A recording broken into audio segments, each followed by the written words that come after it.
And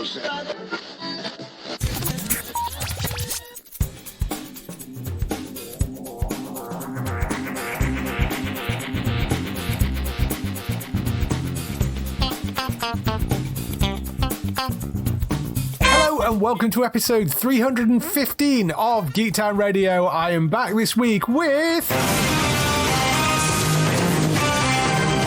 Darryl. How are you doing? Hello everyone, I'm doing great. Good. Nice to have you back on again. What have you been up to the last few weeks? For the last few weeks, I have been concentrating on a select few shows in an effort to finish them off. So I've been checking out more of Lucifer's final season on Netflix. Yeah. I think I've seen 5 or 6 episodes. Just get to see how everything finishes. I have many thoughts about that. I've seen the whole thing now, so I will be interested to know what you think about the end of it. What are your thoughts so far? The next episode, I think, is the wedding. Right. So this is just before the wedding.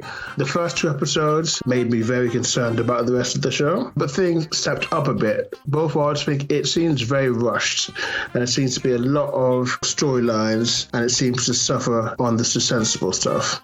This is outside of any sort of spoilers in the show, but there's this thing where a young woman runs away from home. Mm-hmm. Now, albeit I think she is an adult, but she runs away from home to find her father. The father wasn't aware of her existence. She finds her dad, and she decides to move in, and her father allows her, and they sort of, get to know each other. And that's been something like 2 years. In those 2 years, that father never bothered to call her mother to reassure her that her child wasn't dead. And I just looked down and thought, I'm sorry, no, that makes no sense whatsoever. I'm sorry. That basically just shows that the kid and the father, the psychopaths, just let their mother suffer for all those years. It just seems a bizarre bit of writing that just did need to be there. And it was just so heinous. It sort of it distracted from the storyline that they were actually trying to go through involving our main characters. And there were more things that pop up like that throughout the first few episodes. And that's what sort of had me concerned. Yeah, there were a few things I had issues with in the final season. I didn't quite agree with the way they ended it. I think everybody ended in the right place, but I didn't quite agree with how they got there. I think by the end of it, all the characters are in the place that makes the most sense. But I just didn't quite agree with all the decisions they took to get to that point, if that makes sense. Yeah, as I said, it felt like they sort of decided that they were going to finish things off with that one final season, and it sort of had a little bit more than what they could cram into that. And I guess added on with the whole COVID really speeding things up. And I think you can start to see where the strain started to tell on the story. Right, yeah. Which is a shame, really. Yeah, I mean, I'm glad we got the sort of final season, but yes, I mean, it wasn't perfect, that final season. I was happy enough where they ended it with everybody, but like I say, the plot through to and the devices they used to sort of get there, I wasn't completely convinced by that, because there are time things in there as well which mess things up. I can't even get started on that. Just where there's so many, just the introduction of the character. And like the simplest question in the world, which you might ask when someone appears and makes that claim. Yes. That they never bothered to do. But hey, never mind. As I say, I'll be working through those relatively soon. I think the only reason I'm not recently is it's just because I've been having a bit of a headache over the past few days. I didn't really want to sit down and have that colour my mood while watching it. Yes, well, fair enough. But other than that, I'm working through Marvel's What If. I've always been a little bit behind. So I haven't watched last week's episode, which is What If Thor Was an Only Child? Yes. Which is an interesting title, given what we know about Thor. But hey, we'll leave that there. I don't know. Marvel's What If's been hit and miss. I knew way back when it was announced, I didn't think I'd be that interested in it. And there's nothing that's really changed my mind on that. It has some interesting things and then some not so interesting. I liked the Death of the Avengers. Captain Carter was amazing, but the rest of them just didn't really move me. I think that's the interesting thing about that series is the Captain Carter one, I enjoyed the characterization of it, but I felt the storytelling was a little bit sort of jumbled and a bit rushed. I preferred the second one, which was the T'Challa becoming Star-Lord one. I didn't like that one at all. Yeah, I remember you saying that last time. Then it was the third one, which was the what if the world loses its mightiest heroes. That was the one where the Avengers went. I quite enjoyed that one. I really liked the Doctor Strange one. I thought that was quite good. Doctor Strange loses his heart instead of his hands. Yeah. Then the what if zombie episode, which was great fun. I enjoyed that. There was the Killmonger rescuing Tony Stark. Yeah, that's the latest one I've seen, so that was quite it's an interesting one. Yeah, interesting one. Not one of the better ones, I don't think, but, you know, interesting, that one. I really enjoyed the Thor one this week. And I mean, it is basically what if essentially the premise of it that Odin didn't keep Loki and he handed him back to the Frost Giants instead. No. That's the setup for it. But it's a fun episode that they're playing around with it quite a lot. And I really, really enjoyed that. It's one of the more fun episodes of that rather than sort of trying to take a dark, serious route with it. They really play around with the fun in it. Really enjoyed that episode. So I like the fact that there is a sort of difference between, tonally they can be quite different. You know, some of them can be quite dark, some of them can be quite fun. There is a nice sort of layered change between each of the different episodes. So I have really been enjoying that.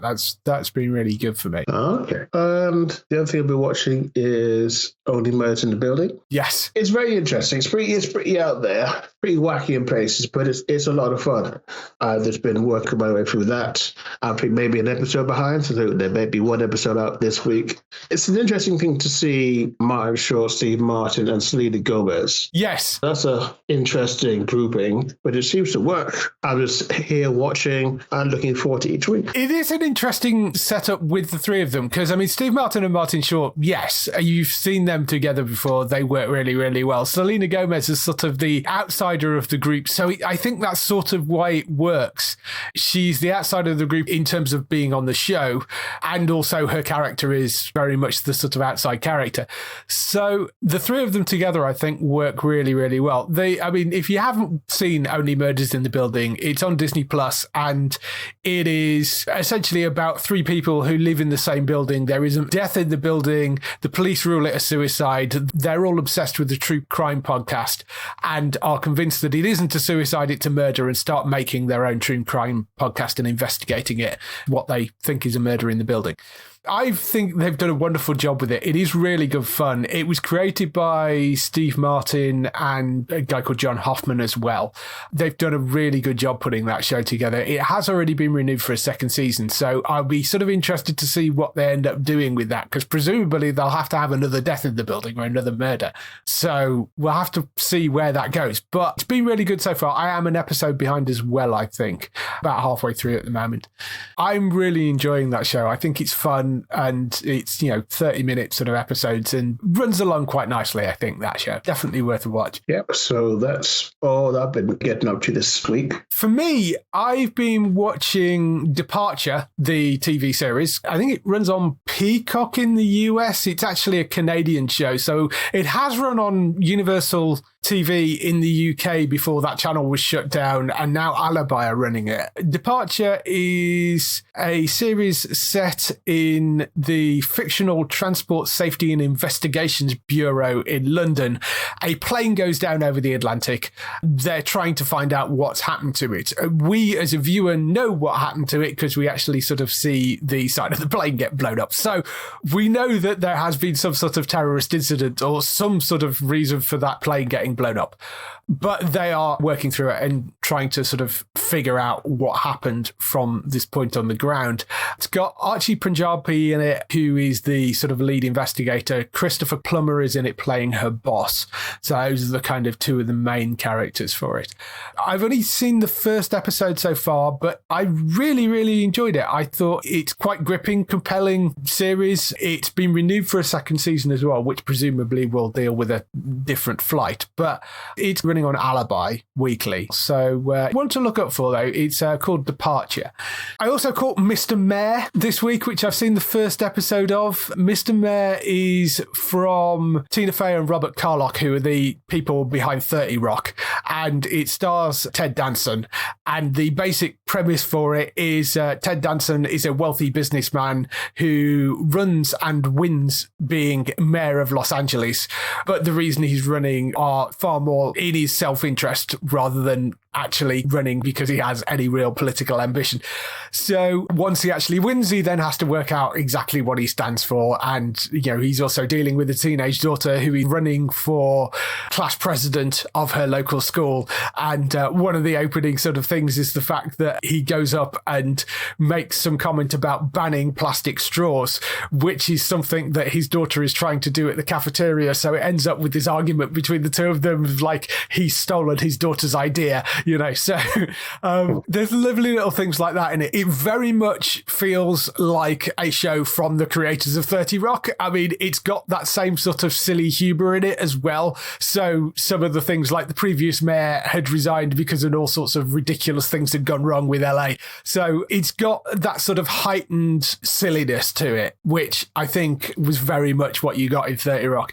So there's those sort of characters in there. It's Ted Danson and Holly Hunter are the two leads. It's got Bobby Moynihan in it as well, who plays this sort of slightly schlubby communications director. Really enjoyed the first episode of that. It's going out weekly, so I'm waiting for the rest of that to drop on Sky, but that's going out on Sky Comedy right now. Never Mind the Buzzcocks came back this week as well. Have you watched any of that, or did you watch the original? Yes, I did watch the original. It's Greg Davies hosting it. It's Noel Fielding as one of the team captains who was on the original show as well, but he's like the only real connection back to the original show. But it works really, really well. I thought it was hilariously funny. It's got the same kind of anarchic feel that the original series had. It's quite acerbic in places. They are poking fun at each other and stupid jokes at sort of the expense of the guests and that sort of thing.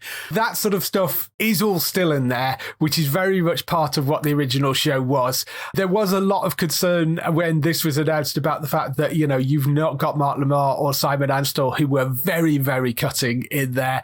Yes, that is true. It's not quite as harsh as maybe it was on the original show, but still incredibly funny. And a lot of the old rounds are back, with the sort of lineups of all that sort of thing. It works really, really well, though. If you like the original show, I think you'll be satisfied enough with this new version. And that's going out on Sky Max weekly. So worth catching up with that. Over on Disney Plus, I've caught the first episode of Why the Last Man as well. There have been a lot of first episodes this week. Why the Last Man, do you know the comic book for this? I don't know whether you've read the comic book for it. No, I've not read the comic book, but I follow the development of the show, so I do know a little bit about it. Yeah, for those of you who don't know the show, it is set in a sort of post-apocalyptic world, and the basic premise for it is there is this cataclysmic event which simultaneously kills every mammal with a Y chromosome, so that's basically every male on the planet except for one man, a guy called Yorick Brown, and his pet monkey who is called Ampersand. And the series basically follows Yorick as he sort of is trying to navigate as basically the only man left alive in this new world. This new society is led by his mother, who default landed the role of US president because she was a senator and everybody else above her was males, so they all died and she ended up being president. I have read the comic books. There are a few differences in there, but it's still a pretty good adaptation of the book. I've only watched the first episode so far. There are 3 up on Disney Plus right now.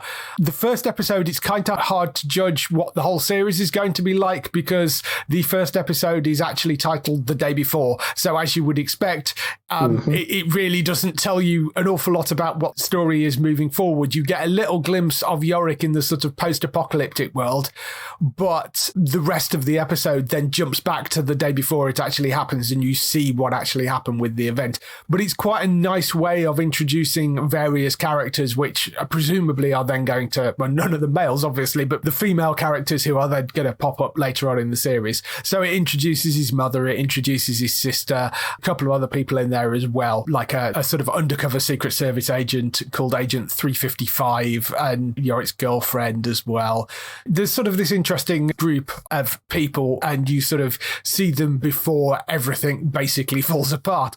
I really like where they started off with this. I can't really judge it, like I say, too much because you don't really get an impression of where the rest of the series is going from that first episode because the first episode takes place before the apocalypse. So I will be watching the rest of that and I will have some more thoughts on that later. Have you watched any of the Star Wars Visions episodes? No, I haven't. I've seen the first two of those. These are short anime films. They're based in the Star Wars world, but they were just handed over to a bunch of the world's best anime creators and just sort of said, here you are, do something. I've seen the first two episodes. The first one is called The Duel. It is set in this feudal Japan / feudal Jedi kind of era. So there is a lone wanderer who is in this village and sees this bunch of stormtroopers show up with a Sith Lord and a duel ensues. That's beautifully animated and really, really nice style. And then the second episode is called Tatooine Rhapsody, which is about a group of people who form this band, and one of the members of the band is a Hutt, and he gets hunted down by Boba Fett, and it's sort of where it goes from there. So they're very kind of different. The first one's mainly black and white, sort of almost hand-drawn anime style. The second one is what you would think of as maybe more kind of traditional modern anime style. They're only about 15 minutes long as well, so they are like very short films, but I really enjoyed the first two. They're just really intriguing kind of take on the whole Star Wars world. So I've been kind of enjoying those. I will go and watch some more of the rest of those this week. And the other thing I caught the first episode of was Foundation, which is this epic new Apple TV Plus series based on the Isaac Asimov novels, which I don't really know the Isaac Asimov novels myself at all. I don't know. Have you read any of those? No, I haven't. The closest I've probably come is like I used to have a few of those that were adapted for radio back in the day. Right. Back in like 1940s old-time radios. This is the thing I'm most interested in hearing about, really, to see whether it's worth jumping into. I would say yes, it is. It looks absolutely spectacular. I don't know how much money they spent on it, but it's a masterclass in world building, that first episode, because it sets everything up, because it's a huge complex world, and they do a incredibly good job of telling you how things are set up, who controls what. It's very well structured and put together. Despite being incredibly dense, it manages to hold itself together and explain what this universe is and how all the pieces fit together, as well as advancing the plot at the same time. The basic premise for it, it's a saga set over thousands of years, and where you kind of really jump into the story is with a character played by Jared Harris called Harry Seldon, who is a mathematician and the developer of something called psychohistory, which is a scientific algorithm that allows him to predict future events. And he predicts the fall of the Galactic Empire, basically, which is run by 3 different clones of Cleon the First, who was the original sort of emperor, and the main middle clone called Brother Day, and that one's played by Lee Pace, and then there is an older one and a younger one as well, and the 3 of them sort of rule together.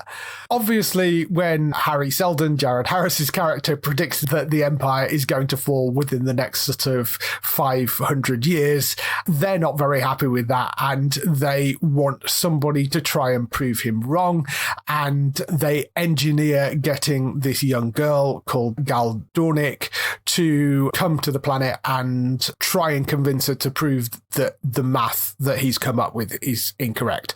It's a sort of very interesting concept for it, because he's basically saying the Galactic Empire is going to die. There is nothing we can do about it, but what we can do is maybe soften the blow, is basically his argument. And obviously this has not gone down well out in the public. So that's sort of where you leave it at the end of the first episode.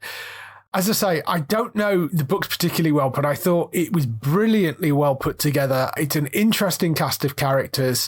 There is a little bit set sort of 35 years in the future as well, which you're introduced to at the start, and then it sort of bookends the episode. So I'm not sure where the show is going to spend most of its time, whether it is going to be jumping backwards and forwards between these two time periods. I don't know. I don't know how it's going to actually be structured, but I've only seen the first episode so far. But I was very, very impressed with that opening episode. There are 2 episodes up, I think, at the moment, and then it's going out every Friday on Apple TV Plus. If you bought a new Apple product, I think you have access to Apple TV Plus, and it's only like $5.99 a month anyway. It's not like a huge amount of money, and there's a lot of really good stuff on there. This is a really, really interesting series. It's certainly got my attention. I will be going back and watching some more of this. So that's all the stuff we've been doing this week. Let's move on to some TV and film news. So we kick off the TV and film news with the renewals, cancellations and pickups. There are 2 shows cancelled. The first one is a series called Hit and Run, which has been cancelled on Netflix, which was apparently a geopolitical espionage thriller. I'd never heard of it. I don't know whether this is one you stumbled across at all, but it's not what I do. I heard it. I saw a lot of ads for it. I've definitely seen it pop up, but I never decided to check it out. Yes, which appears to have been the problem, because neither did anybody else by the sides of it. But so that's been cancelled after one season. The other show is, not cancelled, ending. Derry Girls is going to come to an end with the 3rd season, which is a planned end, so it will wrap up whatever the stories are. I mean, the creator has basically said it was designed to work throughout a particular period of the Troubles, and that's what he wanted to do, was 3 seasons. So that's what it's going to be. But it is coming back for one more season, but that will be the last season of it.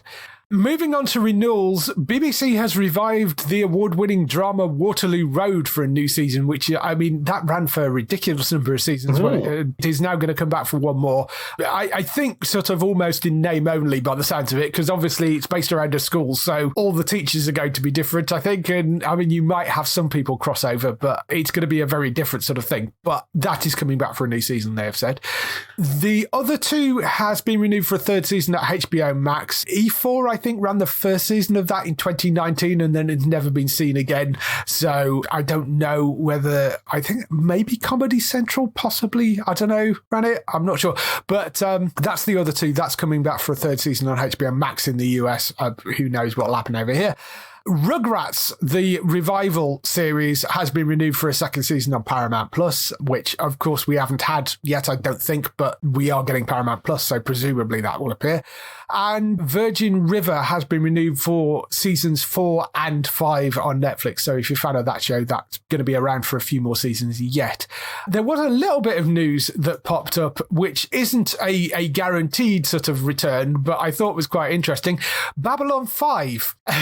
Randomly, they have announced today that J. Michael Straczynski, who was the person that was behind it originally and was the original creator of the show, is working on a reboot of it for the CW. The CW? Wow, yeah. That's interesting. This is not a continuation. It is not a spin-off. It is a from the ground up complete reboot of the show. So, so because usually with this sort of thing, they go, okay, well, we'll set it like 50 years in the future or whatever. But no, they are completely rebooting it apparently for this. So the reboot would again revolve around John Sheridan, who was played by Bruce Boxleitner in the original series, an Earth Force officer with a mysterious background who is assigned to Babylon 5, a 5-mile long space station in neutral space, a a port of call for travellers, smugglers, corporate explorers, and alien diplomats at the time of an uneasy peace and a constant threat of war. His arrival triggers a destiny beyond anything he could have imagined as an exploratory Earth company accidentally triggers a conflict with a civilization a million years ahead of us, putting Sheridan and the rest of the Babylon 5 crew in the line of fire as the last best hope for survival of the human race.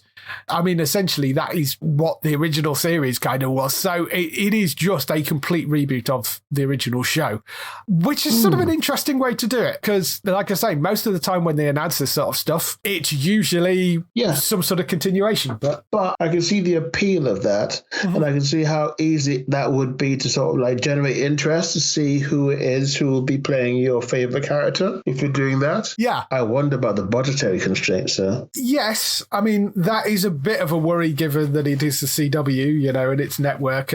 But then, I mean, they managed to do an awful lot, even with the original show, which ran on a kind of shoestring budget as well. So but I think, but that was then. And the comparisons for what else was being made on TV sci-fi, there wasn't that much. True. And there wasn't that gaping more of a distance between that and say there wasn't an Expanse running around destroying special effects. Yeah, it's an interesting one, and it's an interesting place to develop it for.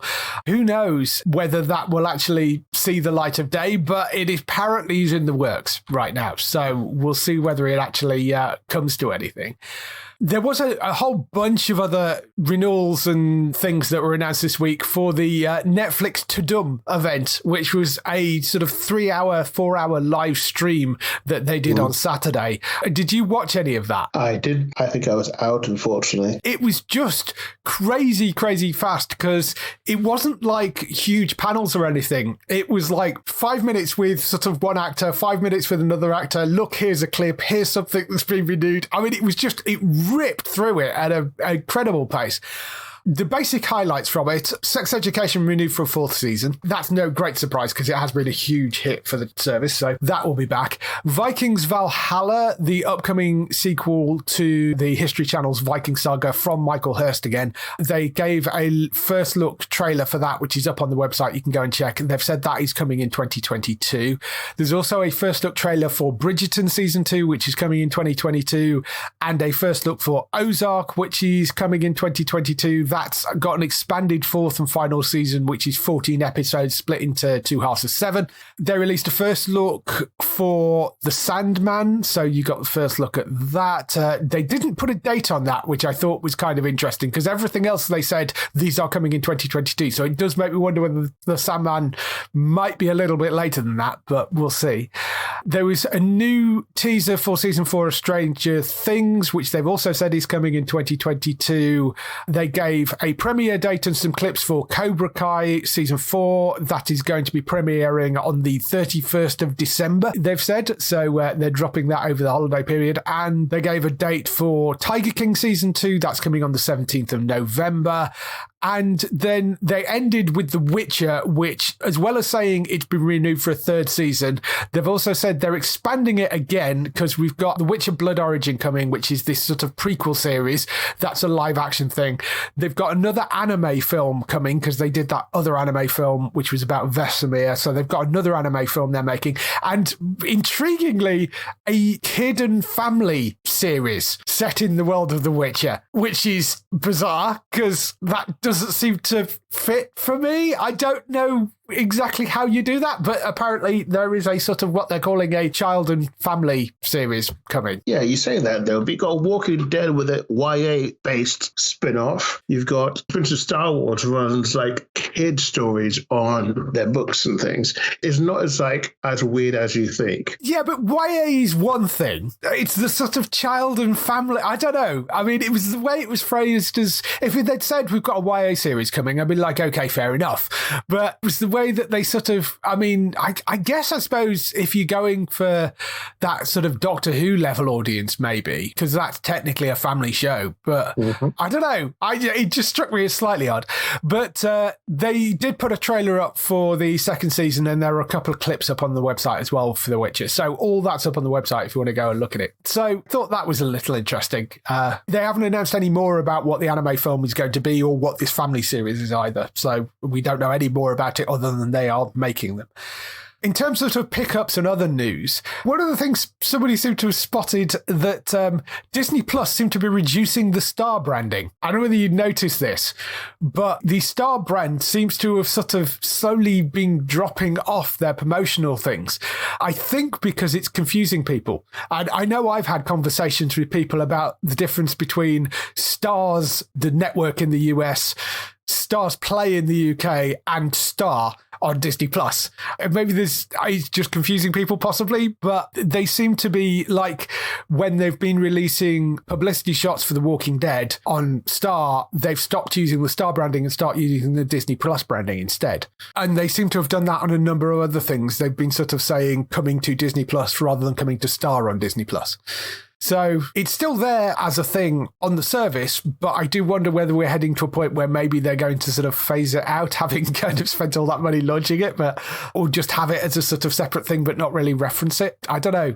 But I thought that was kind of interesting. Thoughts? Well, Starz is more for the Asia market. That's where it's most popular. Yes. So, yeah, I don't see there's anything wrong with regionalizing it. And once you go on the app itself, it still has them separated so that, the more adult stuff goes in Star, your Disney stuff goes in Disney, and so on and so forth. So it makes sense. Doesn't seem to sort of like have any big effect. No, I mean, it's not going to change the content. It's a branding thing. But yeah, I just thought it was kind of interesting. I do think it was weird that they went with Star instead of going with Hulu. I mean, I understand that Star is much bigger in the Asian markets, so maybe it made more sense over there.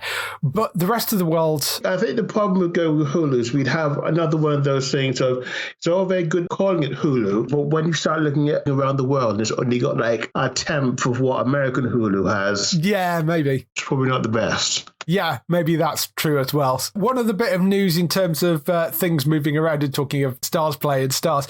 Outlander, which has in the UK up until now been running on Amazon, is going to move across to Starz Play UK later this year. They haven't said exactly when yet, but it is moving across onto Starz Play instead. Starz, of course, is the network that run it in America.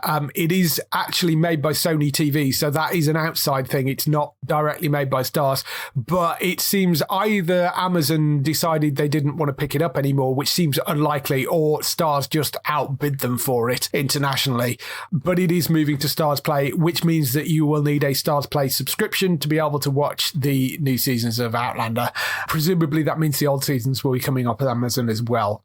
So unfortunate for Outlander fans, but that is going to be the case, that you are going to need a Starz Play subscription. You can either get it as an add-on channel for Amazon, or you can get it directly via the Starz Play UK app.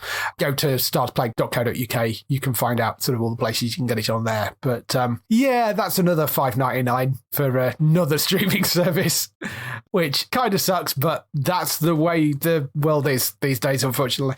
Sticking with streaming services, Netflix have made quite a large acquisition.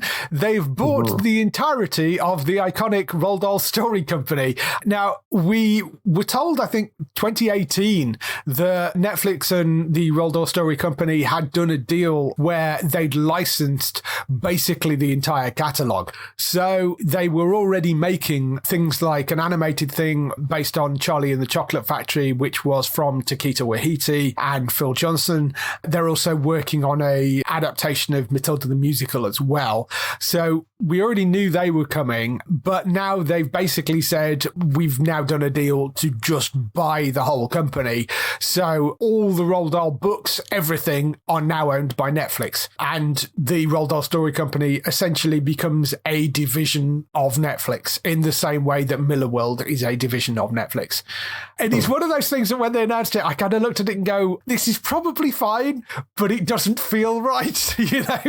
But I don't know whether you had any thoughts on it. Does it feel like when an American company buys a UK chocolate brand? Yes, it does. It does. It sort of feels like Netflix just bought part of your childhood as well. It's just the way the company's set up. It's run by Luke Kelly, who is Roald Dahl's grandson, and he's still going to be there. So the company structure isn't going to be any different. It's basically just going to be a division of Netflix, which I think think is what they did with Millarworld as well. I mean, Mark Miller, I think, still runs Millarworld, but it is a division of Netflix.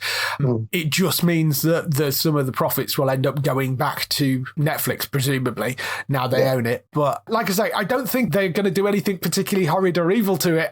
It just doesn't feel right. But, it's an interesting one. And we don't know how much they paid out for it either. All we do know is that the Roald Dahl Story Company made about $26 million in 2019, which was their last accounts. So presumably it was quite a lot more than $26 million they paid for it, but who knows? They have also said that as on top of the Charlie and the Chocolate Factory from Taika Waititi and Matilda the Musical, there are 19 other TV shows, films, stage shows, and other live experiences already in the works based on various Roald Dahl properties. So if you like Roald Dahl, there is going to be a lot of stuff kicking around for you to watch. Interesting. I wonder when Netflix are going to announce their theme parks. Yeah, you are almost getting to a stage where you can kind of do that, aren't you, really? They've got enough things kicking around these days that you could probably get away with at least one somewhere in the US, maybe. Moving on to other adaptations, Showtime have ordered a Let the Right One In vampire series. They've given a series order to the drama. It's inspired by the original Swedish novel and the film of the same name. If you don't know the story, it centres on Mark and his daughter Eleanor, whose lives were changed forever 10 years earlier when she was turned into a vampire. Locked in at age 12, perhaps forever, Eleanor lives a closed-in life, able only to go out at night while her father does his best to provide her with the human blood she needs to stay alive. With these emotionally charged and terrifying ingredients as a starting point, the series will upend genre expectations, turning a naturalistic lens on human frailty, strength and compassion. That's the setup for it. There is a bit of casting as well. Oscar nominee Demi Bashir is taking the lead as Mark, who was in The Bridge and Weeds. Madison Taylor Bays, who was in Selena the series, is playing Eleanor. It's also going to have Anika Nancy Rose from Dreamgirls and Power, Grace Gummer from Mr. Robot, Kevin Carroll from Snowfall, Ian Foreman from Merry Wishmas, and Jacob Buster from Colony in it as well. Andrew Hinderaker is writer and producer of it. He's an award-winning playwright. He also wrote on Penny Dreadful and Away. He wrote the pilot and serves as showrunner. Sadith Mann, who worked on Homeland and Blind Spotting, directs the pilot and additional episodes as well. And it's from Tomorrow Studios, who are the people behind the upcoming Cowboy Bebop series and Snowpiercer. So sort of interesting group of people behind it. I think there was already one US remake of the Let the Right One In, but at least one. At least one, yes. Have you seen any of the versions of this? Because I don't know whether I've actually... I have not. It's strange that, but yeah, because I can remember the original film coming out and being huge as a horror film. It really sort of stuck into the zeitgeist of the day. And then the sort of like the howls from the critics when the Americans decided to remake it. Yes, I remember them being up in arms about the American remake at the time because there was a lot of love for the Swedish version. Speaking of remakes and revivals, we're back to another one. Teen Wolf has got a revival movie incoming for Paramount Plus. So it's not been off the air that long, Teen Wolf, but it has got a revival movie coming back, which is basically plans to get the original cast back together. The Teen Wolf revival movie sees a full moon rise in Beacon Hills, and with it, a terrifying evil has emerged. The wolves are howling once again, calling for the return of banshees, werecoats, hellhounds, kitsunes, and every other shapeshifter of the night, but only a werewolf like Scott McCall, Tyler Posey, no longer a teenager, yet still an alpha, can gather both new allies and reunite trusted friends to fight against what could be the most powerful and deadly enemy they've ever faced. So the only person mentioned in the press release was Scott McCall. They are talking to other members of the cast, but I think they're going to struggle. Yeah. I think that Teen Wolf was like one of the most amazing shows that came out of nowhere and had one of the most early rabid fan bases out there. I can remember it, one of the first sort of TV shows that I remember headlining Comic-Con here in the UK. Mm-hmm. So MCM Comic-Con, I can remember them bringing down the cast, maybe about 4 or 5 of them. But taking a more realistic look, Teen Wolf had a horrible record for how it treated its female cast. Right. Obviously not talking about sort of Me Too, but it's more about characterization and just sort of throwing them away at the end of things. So I would be stunned if they could talk about most of their female cast, to be honest. That would be interesting, because I watched a few seasons of it. I think I dropped out before the last couple of seasons, so I never kind of got to the end of it. But I know the female lead didn't make it to the end of the run, did she? I think she came back at the end, but yeah, she dropped out at one point. Oh, no, she was killed. So okay. They killed her off, did they? Okay, there you go. So I don't know. I mean, there is a fan base out there for it, so I'm sure there will be. I think, there's a fan base, but I think sort of like the biggest star of this is obviously Dylan O'Brien, far and away. And I'd be impressed if they could bring it back. Followed by Tyler Hoechlin, you might know as Superman. Yes. But yeah, I think they're probably going to struggle to get these people back. I mean, it's not like they want them back for a series. It is only a movie. Maybe they'll manage it. Tyler might be a problem because of the fact that Superman, and... Yeah, the film is intense, especially as it's only the first 2 seasons, he probably wants his off time to be his off time. Yeah. Yeah, I just didn't like how they treated their things. And that sort of came from a time when I probably didn't pay as much attention to how TV worked. And so I can look back at it now and go, oh, yeah, they treated those as, in terms of their characters, awfully. Right, yeah. Well, that'll be interesting because, as I say, Scott McCall was the only character mentioned. And so presumably that means they've got Tyler Posey on board, although Tyler Posey wasn't mentioned by name in the press release. They just mentioned Scott McCall. So you would assume that they've managed to sign him already. But they couldn't recast it. No, that's not going to work. Who would deal with those riots? Yes, exactly. So there's actually 3 shows coming to Paramount Plus. There's the Teen Wolf movie. There's 2 other things as well, because it's Jeff Davis, who was showrunner and developer of the Teen Wolf series. He basically has signed an overall deal with MTV Entertainment Studios that are owned by Viacom CBS, who also own Paramount Plus. So that's why all this is going on to Paramount Plus. The actual series that he's also doing is called Wolfpack. It's based on a book series, follows a teenage boy and girl whose lives are changed forever when a California wildfire awakens a terrifying supernatural creature and drives it to attack a highway traffic jam beneath the burning hills. Wounded in the chaos, the boy and girl are inexplicably drawn to each other and to 2 other teenagers who were adopted 16 years earlier by a park ranger after another mysterious wildfire. As the full moon rises, the 4 teens come together to unravel the secret that connects them, the bite and blood of a werewolf. So it's another werewolf series, basically, he's doing, called Wolfpack, based on a different set of books. There's that coming as well, and he's going to be showrunner on that. And he's also going to be taking charge of the Aeon Flux series, which had already been announced, but he's going to be showrunner on the pilot for that. So this is a reimagined live-action series set in the post-apocalyptic near future where countries no longer exist, reduced to a Spartan-like city-states locked in a perpetual war where children are turned into lethal soldiers and every citizen carries a gun. One young woman rises up to rebel against her Orwellian government as she becomes known as Aeon Flux. Gail Ann Hurd serves as the exec producer for Valhalla Entertainment on that. Gail Ann Hurd's one of the Walking Dead people, I think, if I remember that name correctly. But yeah, he's going to be serving as showrunner on the and director, I think, on the pilot of that. Interesting selection of things for Paramount Plus. They have announced that those series have been ordered, so presumably they'll turn up at some point.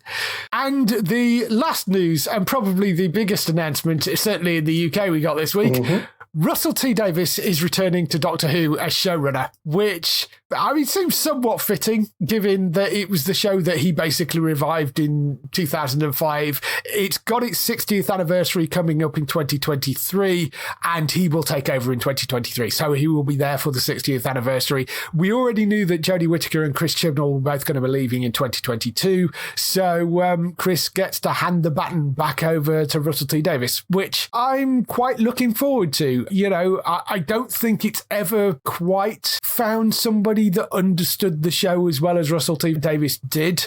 No, he wasn't always perfect, but I think he certainly had a better handle as a showrunner than anybody else that has taken over the reins since. You know, I love Stephen Moffat's writing, but I don't think he was a very good showrunner. And I mean, Chris Chibnall's done some great stuff, and I thought Jodie's second season was much better than her first, but he really stumbled through that first season on it.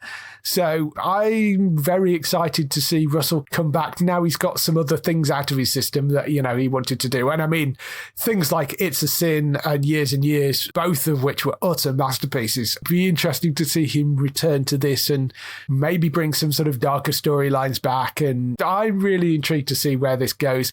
As well as Russell T Davies, they're also bringing on Bad Wolf as the co-producers with BBC Studios. Bad Wolf was the studio set up by the ex-Who producers Jane Trainter and Julie Gardner, who left at the same time that Russell T Davies did, and they set up their own production company. And they've been responsible for things like The Night Of, His Dark Materials, Discovery of Witches, Industry, and I Hate Susie. So they've had a pretty solid run on their own, but they're coming on back as co-producers now. So it's basically the original team that are coming back together for the 60th anniversary and beyond, presumably, as well. What are your thoughts on this? I think it'll be a good thing. I think the fans seem to love it. So who am I, who hasn't really been watching Doctor in a while, to argue about it? So I'm obviously interested to see who will be the next person to jump into the Doctor, so to speak. But yeah, I think it's good. I hope the BBC support him. Yes. BBC America. Yes. Yeah. I mean, there were a number of people that did make the point that, oh, well, this probably screws up any chance of Chris Eccleston ever coming back for the 60th anniversary now, because Chris Eccleston has started to get back involved with some of the Doctor Who stuff, but it was this production team that he had the issue with that made him quit in the first place. I'm not saying it was Russell T Davies directly, but it was this group that were in control of it back then, and he had the issue with. So, I mean, we don't know what they're going to do for the 60th anniversary, but you would assume that there'd be some sort of multiple Doctor thing in there. And if that was going to be the case, that makes it probably less likely that Chris Eccleston will make an appearance, which would be a shame because he is starting to deal with his issues with Doctor Who and coming back to it. But in terms of the Doctor, obviously, we still don't know. I looked up the bookies' favourites for it. The favourite at the moment is Ollie Alexander, who was the lead in It's a Sin. He's at 2-1 at the moment, which kind of makes sense. I mean, he was already the lead, and now they've announced Russell T Davies. I think he'd be good. I think he's possibly a little young for it, but, you know, he's the one that's at the top of the list. Chris Marshall, who has been on this list multiple times, but he's at 11-2. Lenny Henry at 6-1. Michaela Cole at 8-1. Interestingly, Paul McGann at 10-1 and Michael Sheen at 12-1. I mean, the interesting thing of having Paul McGann in there is Paul McGann has already been the Doctor in arguably the longest running Doctor, because he was the Doctor from when it was off air, and he basically kept the entire thing alive through doing audio dramas. So, I mean, he's only ever had like basically one movie and a little kind of coda thing. It's the only time he's ever been seen on screen. So I would love to see a series, and I've said before, I'd be very happy to see a series of his adventures, maybe running alongside a new Doctor. So introduce a new Doctor by all means, but I would love them to give Paul McGann his own series. That would be great. But it's weird that he happens to be in this list at 10-1 for some reason. Michael Sheen is the other one as well at 12-1, who would be amazing because Michael Sheen is amazing and everything. Although if they did do that, they would have to make the announcement doing an episode of Staged with him telling David Tennant, and David Tennant kind of trying to be very happy about it and obviously not really being happy about it, but with like failing to hide it really bad. Something like that would be really hilarious. I think Michael Sheen is probably unlikely. I mean, not impossible, but we'll see. They never usually write this far out because we still have no idea. Jodie's got another season to do. She's going to be back this Christmas and next year. So Jodie and Chris have got one more final final season, and then Russell T Davies will take over. It'll be interesting. Anybody particular you'd like to see in the role? No, I'm too far away from it now, I think, to really sort of get an idea of it. Like I say, Ollie Alexander was brilliant in It's a Sin, and he's got that sort of mania that I think works quite well as a Doctor. I just think he's maybe a little bit young at the moment. Plus the fact that he's recently gone back to doing his music again, and the Doctor Who gig is a very, very intense gig. So you'd have to convince him to, it's not like he could do a little bit of acting and do a bit of Doctor Who and then go on the road. You're just not going to be able to do that. So he would have to stop doing the music to focus on doing this if he was given the role. So I don't know. That's what makes me think maybe he wouldn't take it. But yeah, I don't know. I don't see Lenny Henry doing it. Chris Marshall always comes up in these lists. It's like I say, I would love to see Paul McGann back, but we'll see. So that's all the news we've got for this week. We've just got some highlights for next week on TV coming up next. Highlights for next week. We have Hitmen Reloaded, which is the second season of Hitmen, the Sue Perkins and Mel Gilchrist comedy. That is coming to Sky Comedy on the 29th of September at 9 p.m. The Gadget Show returns for its 34th season on Channel 5. That's on 29th of September at 7 p.m. The Great North, which is a new animated series set in Alaska from the people behind Bob's Burgers. That's coming to Disney Plus. That's on the 29th of September. The Problem with Jon Stewart, that lands on Apple TV Plus on the 30th of September, which is a topical show with the great Jon Stewart back at the helm on TV. But that's on Apple TV Plus on the 30th. Riley Road, which is this new thriller set against the backdrop of a swinging 60s London, set in the East End where far-right fascism is on the rise. That's coming to BBC One on the 3rd of October at 9 p.m. Saturday Night Live, the big US comedy show, that is back on the 3rd of October at 9 p.m. as well. That's on Sky Comedy. Miracle Workers Oregon Trail, that show's been hilarious the first two seasons. That is back on Sky Comedy for its third season, which is on the 4th of October at 9 p.m.